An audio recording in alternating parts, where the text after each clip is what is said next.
प्रधानमंत्री नरेंद्र मोदी की सरकार ने अपने दूसरे कार्यकाल का अंतिम पूर्ण बजट संसद में पेश कर दिया है।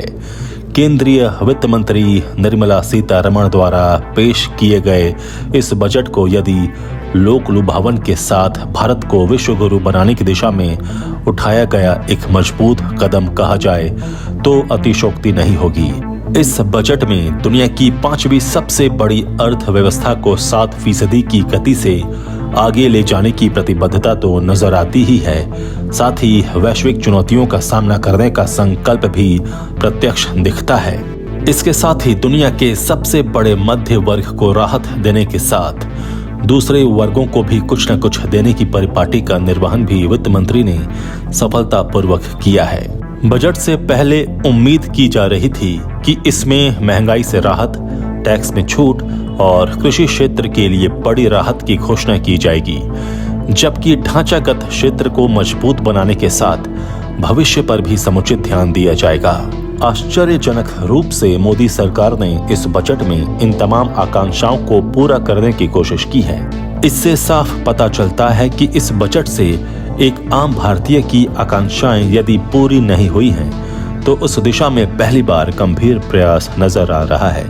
इस बजट की यही विशेषता है कि इसमें भारतीय अध्यात्म की प्राचीन अवधारणा संकल्प से सिद्धि तक का बेहतरीन समावेश दिखता है। इसमें अतीत की सीख भी है, वर्तमान की चुनौतियां भी हैं और भविष्य में आगे बढ़ने का संकल्प भी समाहित है।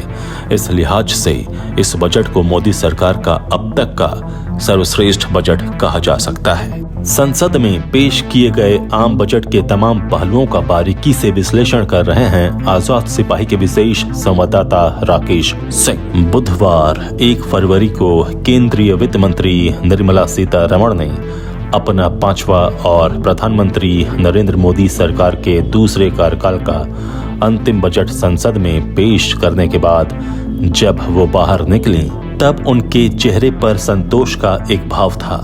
केवल उनके चेहरे पर ही नहीं, उनके 87 मिनट लंबे बजट भाषण के दौरान आत्मसंतुष्टि का ये भाव देश की सबसे बड़ी पंचायत में मौजूद प्रधानमंत्री नरेंद्र मोदी के चेहरे पर भी साफ झलक रहा था। वित्त मंत्री जैसे जैसे बजट भाषण आगे बढ़ा रही थी, प्रधानमंत्री मोदी किसी आध्यात्मिक चिंतन की मुद्रा में नजर आने लगे थे और उनका भाव यही था, तेरा तुझको अर्पण क्या लागे मोरा। पीएम मोदी के चेहरे का यह भाव इस बजट में साफ नजर आता है। ये पहली बार है कि बजट में हर वर्ग के लिए कुछ न कुछ है और साथ ही दुनिया को रास्ता दिखाने का संकल्प भी। ये बजट कितना युगांतरकारी है, ये इसी बात से साफ हो जाता है कि इसमें वेतनभोगी मध्य वर्ग से लेकर समाज के हर तबके का ध्यान रखा गया है। हर वर्ग की आकांक्षाओं को यदि इस बजट में पूरा नहीं किया गया है, तो भी उस दिशा में गंभीर प्रयास धरातल पर दिखता है। आजाद भारत के इतिहास में इससे पहले 2 या 3 बार ऐसा हुआ है कि आम भारतीय को घर में समृद्ध बनाने की कोशिश करती सरकार नजर आ रही है। इस बजट की सबसे खास बात यह है कि इसका विजन एक समृद्ध भारतीय का विश्व फलक में बढ़ता कद है। बजट में वित्त मंत्री ने बड़ा ऐलान करते हुए 7 लाख रुपए तक की कुल कमाई करने वालों को बड़ी राहत दी है। इन लोगों को अब कोई टैक्स नहीं देना होगा। इसके अलावा इनकम टैक्स स्लैब की संख्या भी 7 से घटाकर 5 कर दी गई है। बजट में वित्त मंत्री ने महिला बचत सम्मान योजना लॉन्च करने का भी ऐलान किया है। उनका कहना है कि इससे महिलाएं बचत के लिए प्रोत्साहित होंगी। इसके तहत 7.5% का सालाना ब्याज मिलेगा। किसानों के लिए भी वित्त मंत्री ने श्री अन्न योजना लॉन्च करने का ऐलान किया है। इसके तहत मोटे अनाज के उत्पादन को बढ़ावा दिया जाएगा। बजट में किसानों के लिए श्री अन्न योजना शुरू करने का ऐलान किया गया है। इसके तहत बाजरा, ज्वार, रागी जैसे मिलेट्स के उत्पादन के लिए किसानों को प्रोत्साहित किया जाएगा। इसके अलावा मिलेट संस्थान की भी हैदराबाद में स्थापना की जाएगी। बजट में रेलवे के लिए 2.4 लाख करोड़ रुपए आवंटित किए गए हैं, जबकि शहरी ढांचागत सुविधाओं के लिए हर वर्ष 10,000 करोड़ रुपए की रकम जारी की जाएगी। सबसे जरूरी बात दुनिया की 5वीं सबसे बड़ी अर्थव्यवस्था के विकास की दर की है, जिस पर पूरी दुनिया की निगाहें थीं। बजट में अनुमान ही नहीं संकल्प व्यक्त किया गया है कि भारत की अर्थव्यवस्था की विकास दर 7% रहेगी। ये संकल्प भारत को विश्व गुरु की राह पर ले जाने वाला एक ठोस कदम है। देश के अमृत काल का ये पहला बजट है, इसलिए साफ तौर पर इसमें दिख रहा है कि बीते कुछ सालों में सरकार ने अर्थव्यवस्था को मजबूत करने के लिए जो नींव रखी थी, अब उस पर मजबूत इमारत खड़ा करने का मौका है।